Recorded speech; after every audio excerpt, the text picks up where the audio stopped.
बिस्मिल्लाहिर्रहमानिर्रहीम। अस्सलाम वालेकुम व्यूवर्स, आप देख रहे हैं अपना यूट्यूब चैनल चरागे दिल और मैं हूं आपका मेज़बान उमर नदीम। आज मैं आपके सामने बाबा जी का एक शेर पेश करना चाहता हूं, बाबा फरीदुद्दीन मसूद गंज शकर सरकार रहमतुल्लाह अलैह का। आप फरमाते हैं कि 5 रुकन इस्लाम दे ते 6वां फरीदा टुक, जे ना मिले 6वां ते 5 ही जांदे मुक। हज़रात मोहतरम, आपके सामने है गंदम की फसल माशाल्लाह तैयार खड़ी है और देख रहे हैं कि पुराने वक्तों में यही फसल हुआ करती थी, 5 मन 10 मन की औसत। आज हम इस औसत का 3, 4, 5, 6 गुना तक ले रहे हैं। लेकिन अलमिया ये है कि एक कसीर तादाद में हमारी आबादी जो है वो भूख से मर रही है। जगह जगह पर आटे की लाइनें हैं, कतारें हैं, लोगों के पास गंदम नहीं है, खाने को आटा नहीं है। तो ये आटे और गंदम का मसला नहीं है, ये हमारे बेज़रर हो जाने का मसला है। हम इतने बेज़रर हो गए हैं। आपको अगर याद पड़ता हो तो पुराने ज़मानों में एक बड़ी आम सी रवायत होती थी कि जिस घर में गंदम नहीं होती थी तो उसके पड़ोसी उसको दाने दे देते थे, आटा दे देते थे कि आप इस्तेमाल करें, आप भी खुशहाल रहे, हमें भी खुशहाली देखने को मिलेगी।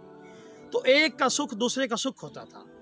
आज हमारे पास मनों टनों के हिसाब से गंदम होती है और हमारा पड़ोसी भूख से होता है और हमें इसका एहसास नहीं है। तो हज़रात मोहतरम, बाबा जी भी इसी शेर को इस तरह से बयान कर रहे हैं कि मसला असल में ये है कि जब तक इंसान की भूख नहीं मरेगी, उसे रोटी नहीं मिलेगी, तो बाकी सारी इबादत उसकी किसी तौर पर कारगर साबित नहीं होगी। इंसान की पहले भूख मिटानी चाहिए, फिर वो अपनी इबादत में महव होकर मशगूल होकर करेगा।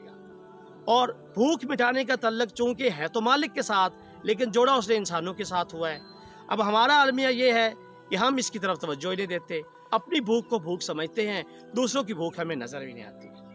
तो इसीलिए एक और शायर ने यही बात शायद इस तरह से कही थी कि वेख बंदिया आसमाना ते उड़दे पंछी, वेख ते सही की करते ने, ना ओ करदे रिज़्क ज़ख़ीरा, ना ओ भुखे मरदे ने, कदे किसी ने पंख पखेरू, भुखे मरदे वेखे ने, बंदे ही करदे रिज़्क ज़ख़ीरा, बंदे ही भुखे मरदे ने। तो आज के मैसेज यही है कि हमें चाहिए कि हम इस आती हुई फसल में ज़ख़ीरा अंदोज़ी की बजाय दूसरों के साथ अपने गंदम का शेयर करें, ताकि सारे लोग ईद की भी आमद है, इस खुशियों में शरीक हो सकें। बहुत शुक्रिया, बड़ी मेहरबानी। अस्सलाम वालेकुम।